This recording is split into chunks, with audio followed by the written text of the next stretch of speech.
এখানে ঢাকা ইউনিভার্সিটির ছাত্রদের সাথে 7 কলেজের ছাত্রদের যে একটা মানে হয়েছে বাকবিতণ্ডা যেটা হয়েছে, এটা শিক্ষা মন্ত্রণালয়ের সাবজেক্ট।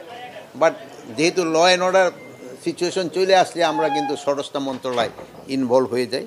তো বাট একটা ছোটোখাটো একটা ঘটনা নিয়েই কিন্তু এই ঘটনাটা সূত্রপাত। তা আমার মনে হয় এটা আলোচনার মাধ্যমে এইটা সমস্যাটা সমাধান হয়ে যেতে পারে। আর এই ক্ষেত্রে সবারই আমাদের একটু ধৈর্য ধরতে হবে, এবং যদি আমরা অধৈর্য হয়ে যাই তো কিন্তু কোনো কিছুরই কিন্তু সমস্যার সমাধান হবে না। সবাই একটু ধৈর্যের সাথে আমাদের এইগুলি মোকাবেলা করতে হবে।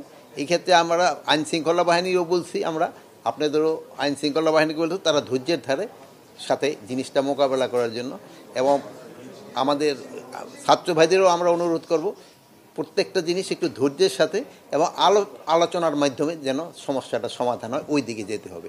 আর অনেক সময় আছে যদি কোনো কিছু হয় করতে হয়, তো রাস্তাটা ব্লক না করে যে জায়গায় ধরেন তাদের মাঠ আছে অথবা আমাদের সরোয়ার্দী উদ্যান আছে, এই সব জায়গায় এসে যদি প্রতিবাদটা করে সবচেয়ে ভালো। তা না হলে রাস্তাঘাটের এইটা বন্ধ করলে একটা যানজটের হয়, এটা কিন্তু জনগণ কিন্তু একটা দুর্ভোগের ভিতরে পড়ে।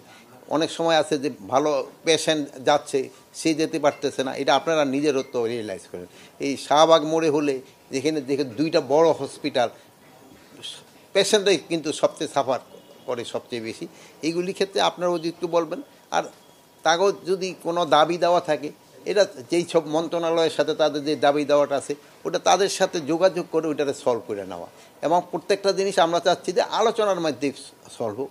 এখন কতগুলি দাবি আছে, তাদের যৌক্তিক দাবি থাকতে পারে বা যেটাই থাকে, আলোচনার মাধ্যমে এই যৌক্তিক দাবি বা যেই দাবি থাকুক না কেন সলভ হবে।